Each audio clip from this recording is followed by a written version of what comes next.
Próxima pergunta é sobre a espiritualidade. Sempre quando a gente fala sobre espiritualidade, parece que a gente vai falar de algo mais sofisticado, espiritualidade, algo mais refinado.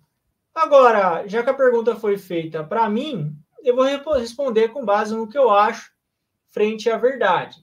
A melhor resposta sobre espiritualidade está nesse livro aqui, As Leis de Bronze. Espiritualidade, na minha opinião, eu, Gabriel, o que é espiritualidade para mim? Para mim, espiritualidade pode ser traduzida em uma palavra: autossacrifício. Isso mesmo que vocês ouviram, autossacrifício. No livro As Leis de Bronze, o mestre Okawa, no capítulo 2, ele fala sobre o espírito de autossacrifício. Nesse livro aqui, gostaria de compartilhar com vocês, já que a pergunta foi sobre espiritualidade. O espírito de autossacrifício, ele tem traços da mentalidade religiosa. Observando as pessoas hoje, a maioria delas não tem o autossacrifício. A maioria, na verdade, parece que quem se sacrifica é trouxa. Quem trabalha, quem se dedica, quem doa, quem não tem conforto, quem evita conforto. A maioria das pessoas hoje quer o contrário, elas não querem sacrifício nenhum. Ela quer ficar de boa, não quer ter preocupação e viver dessa forma. E o mestre diz que hoje é cada vez maior o número de pessoas que não compreendem o autossacrifício e não conseguem entender o que é uma religião ou um caráter religioso. Não entendem também o sentido das atividades de salvação que os grupos religiosos realizam.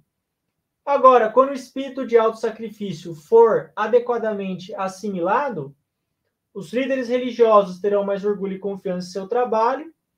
As pessoas, ao observar as religiões, também se tornarão mais reverentes, tendo uma postura mais humilde e com vontade de respeitá-las. Então, a espiritualidade está ligada à religião e a religião está ligada ao autossacrifício. O mundo hoje ele gira em torno da exigência de direitos. Todo mundo pensa em direitos, mas ninguém pensa em deveres. E, além disso, nós temos esse corpo físico, que busca prazer a qualquer custo. Se você busca prazer a qualquer custo, você está totalmente longe da espiritualidade. Se você busca prazer, conforto a todo custo, você está do lado oposto do espírito, que é a carne, que é o corpo físico. Na mãe natureza, os animais fortes sobrevivem e os mais fracos são devorados. No mundo humano, também existe a seleção natural. Existe a lei do mais forte. Porém, a gente vai ver um exemplo agora, na história existem pessoas que vão contra essa tendência da lei da selva. Porque a lei da natureza é sacrificar o outro, não eu me sacrificar. Essa é a lei da natureza. Para que eu continue existindo, eu sacrifico o outro. Isso é a lei da natureza. O que é a lei do autossacrifício, que é ligado à espiritualidade? A lei do autossacrifício é eu posso me sacrificar para que a humanidade continue existindo, que é o oposto da autoproteção. Então, no livro As Leis de Bronze, o mestre cita uma série de exemplos de pessoas que tiveram o espírito de autossacrifício, que está ligado à espiritualidade, mas eu vou citar um exemplo aqui, que é a Joana d'Arc. Tem outros exemplos no livro, tem o Abraham Lincoln, tem o Sócrates, tem Jesus, Buda Shakyamuni, mas hoje eu gostaria de trazer o exemplo da Joana d'Arc. A Joana d'Arc é um exemplo do autossacrifício. Ela salvou o seu país, a França, mas foi capturada e queimada na fogueira por seus conterrâneos. A Joana d'Arc, ela salvou a França da invasão inglesa e ela foi queimada pelos franceses. Racionalmente não faz sentido. A pessoa salvou o país e foi morta pelas pessoas do país que ela salvou, sendo que ela era francesa. Então, isso é autossacrifício. Isso é espiritualidade. São pessoas que se abnegam até mesmo do próprio corpo para um bem maior. Vou ler aqui o trecho do livro, é um pouco longo, mas como é uma história, é fácil de absorver. Joana d'Arc era filha de um agricultor da aldeia francesa de Domremy e não recebeu nenhuma instrução especial. Um dia, porém, ela ouviu uma voz divina dizendo-lhe que deveria expulsar o exército inglês invasor. Na época, a Inglaterra estava invadindo a França com os seus exércitos. Então, dedicou a vida para que a França conquistasse sua independência da Inglaterra. Montada num cavalo branco, ela seguiu a voz celestial e conduziu campanhas militares pela independência do seu país. Então, foi isso que a Joana d'Arc fez. Ela se dedicou a combater a invasão inglesa. Joana lutou durante apenas 2 anos, dos seus 17 aos 19 anos. O fato de uma jovem francesa ter ouvido uma voz divina encorajou o exército do país e levou a obter várias vitórias miraculosas e finalmente a superar o exército inglês, quando a França estava prestes a perder a nação. Se formos relacionar esse evento com o século XX, podemos dizer que o surgimento da Joana d'Arc foi equivalente ao desembarque das tropas aliadas à Normandia, que levou à libertação da França na Segunda Guerra Mundial. Então, Joana d'Arc caiu em uma cilada dos inimigos. Porém, na verdade, as pessoas que aprenderam, julgaram e executaram foram seus conterrâneos. O clero francês provavelmente não quis aceitar como santa uma mulher camponesa com menos de 20 anos e analfabeta. Joana d'Arc era de uma vila rural. Segundo os ensinamentos do catolicismo, as pessoas devem obediência aos pais, e foi usando esse raciocínio que a igreja francesa a fez reconhecer que tinha contrariado seus pais, e, portanto, cometido um pecado. Além disso, arranjaram pretextos para acusá-la de herege.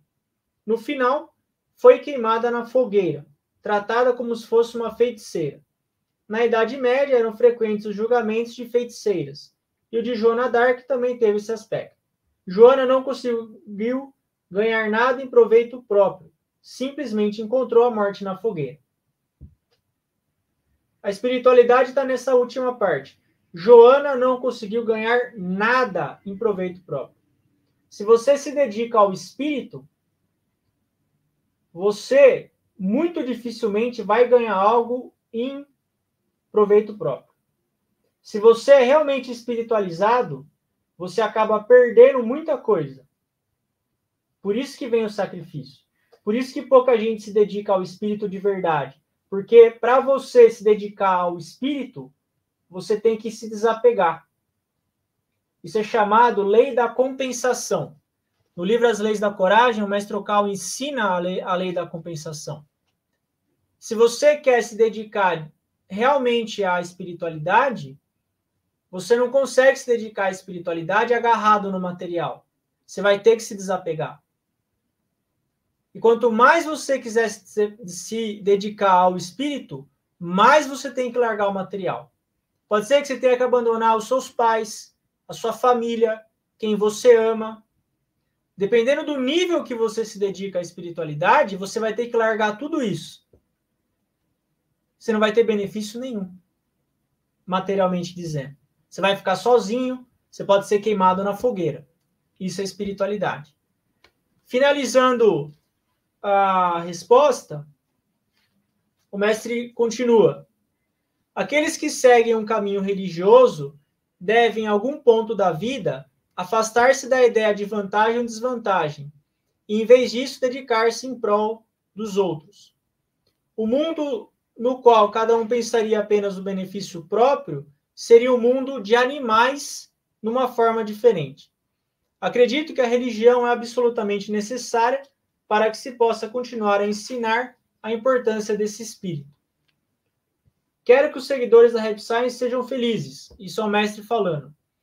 Mas, por favor, lembre-se também que um espírito religioso envolve a postura de se sentir no dever de refrear os desejos pessoais e de retribuir ao mundo por tudo o que recebeu. Esse esforço também irá levá-lo à sua evolução. Se você não compreender isso, não conseguirá entender o sentido do mundo real, do mundo celestial ou mundo da verdade, por mais que eu ensine a respeito. Isso é espiritualidade.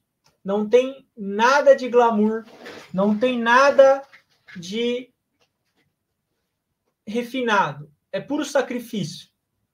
Quanto mais você quiser se dedicar, mais sacrifício você vai ter que fazer. Isso é espiritualidade. Quanto mais você quiser buscar o espírito, mais você vai ter que largar a matéria. É assim que funciona. Lei da compensação. Para mim, isso que é espiritualidade.